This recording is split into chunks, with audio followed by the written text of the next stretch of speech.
With summer just around the corner, we thought we'd show you our design for the super simple pine Adirondack chairs using minimal tools and a pocket hole jig. The whole thing is put together using exterior wood glue and 1 1/4 inch pocket hole screws. So to make this as easy as possible for you to follow, we've actually produced a full set of plans which you can access down below for free. For this whole project, we're using smooth planed pine, which is readily available and will massively cut down on how much sanding you've got at the end of the build. Each of the boards we're using are 18mm thick and 2.4 meters long, and they come in 3 different widths: 144mm, 94mm, and 69mm.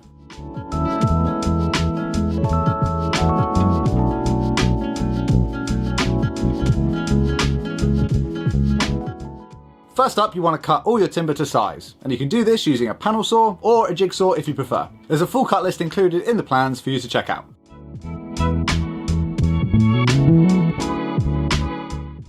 We find it much easier to work this way round because then all of your timber is prepped, ready for each step. Once all your pieces are cut to size, we wrap a bit of sandpaper around some scrap wood just to soften all those cut edges.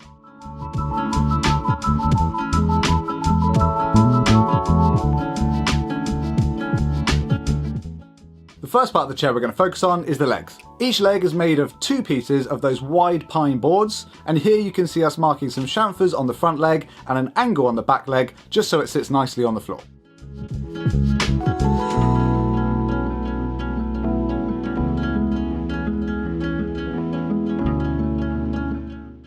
Once again, all of these sizes are listed in the plans if you're following along.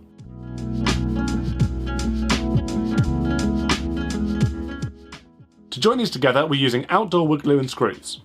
To ensure everything stays nice and flat, we're clamping one of our spare boards to the workbench and then butting those legs up against it to mimic that ground level. One thing to remember, when you're making that second leg, you want to make sure it's a mirror version of the first. Basically, just ensure that those vertical legs are on the outside. Next up, we're going to add the 3 cross braces, which are going to join these 2 leg assemblies together. For this, we're busting out our Triton T2 double pocket hole jig. You could also use the Triton T1 single jig, but the double will save you a little bit of time when you have to drill pairs of pocket holes together. This jig set comes with everything you need for this project and is super simple to set up. Firstly, you'll want to set it to the depth of the material that you're cutting using the scale on the side of the jig. Next, set the drilling depth by popping the supply drill bit into the jig and stopping just shy of the end. Then place the collar over the top of the drill bit and tighten it in place. Then it's just a case of clamping the jig in place and drilling your holes.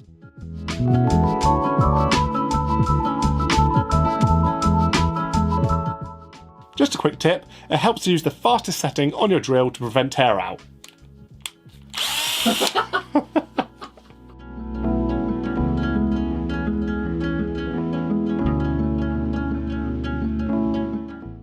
Now we're going to attach those 3 braces using glue and screws.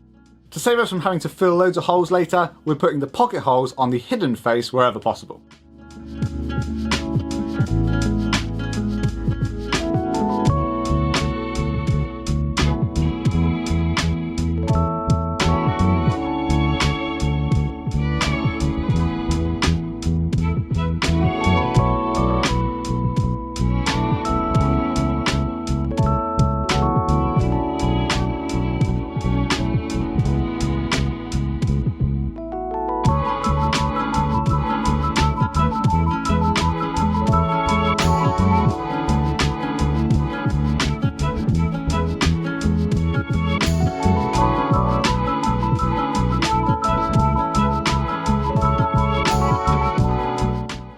You can pop that base assembly aside for a minute because now we're going to focus on the backrest.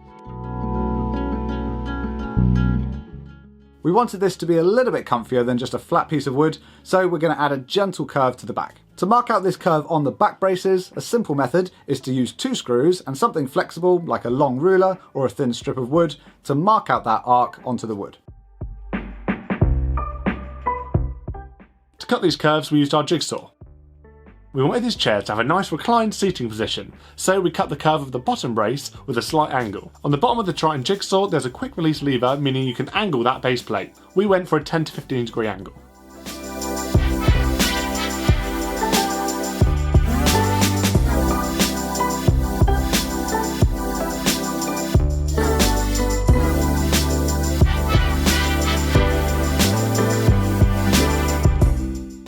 As the top back brace isn't load bearing and therefore doesn't screw into the sides, we cut a couple of angles on these just to make it look a little bit nicer from the back. When attaching the back slats to the braces, you're definitely going to want to pre-drill to avoid any splitting. To speed this up and keep the screws uniformly spaced, we found it worthwhile to spend a couple of extra minutes to make a really quick drilling jig. This is as simple as a scrap piece of wood with 2 holes drilled in it to make the drilling process go super quickly, as you don't have to mark them all out. Do you remember that angle that we cut on the bottom brace? Well, because of this, you're going to need to make sure you draw a second set of angled holes on your drilling jig to make sure you don't get screws poking out where they shouldn't be. Before screwing everything together, we cut those top corners off the 2 outside slats just as a decorative touch. When fixing the slats in place, we started in the middle and worked outwards to keep everything nice and centred. To keep the spacing even, we actually used a pocket hole plug as a spacer between the slats. You'll find these included in the Triton T2 set.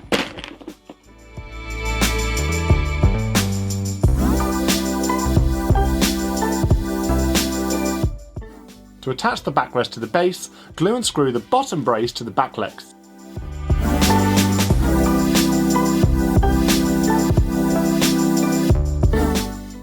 If your measurements are correct, there should be a cross brace directly beneath the backrest for added support.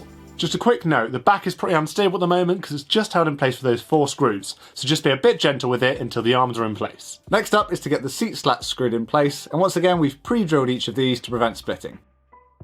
We're using a pocket hole plug as a spacer again, but we do recommend you doing a dry fit first, and that way you can adjust those gaps if necessary.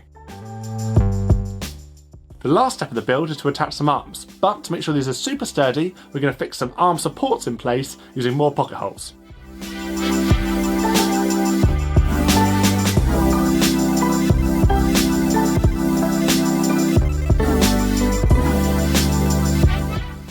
Each side consists of a small support piece as well as a longer arm support rail, and this is what attaches the backrest in place.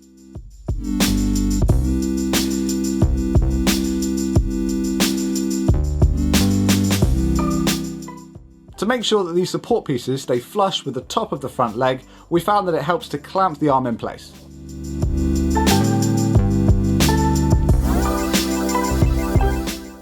Since this is the last step of the build, space is getting a little bit tight, but fortunately the T2 set comes with a short square drive bit to make sure you can get into those tight spaces.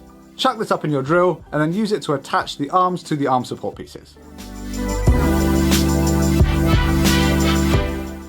As mentioned earlier, most of the pocket holes are hidden, but we did decide to use the included plugs to cover up some of those holes on the inside of the arm rails. Once the glue is dry, we sanded these back flush as well as giving the rest of the chair a once over with the Triton palm sander, which makes quick work of this. Now you could finish this however you choose, but we decided to go for paint. We went for a single coat of primer and 3 coats of an outdoor paint in slate grey.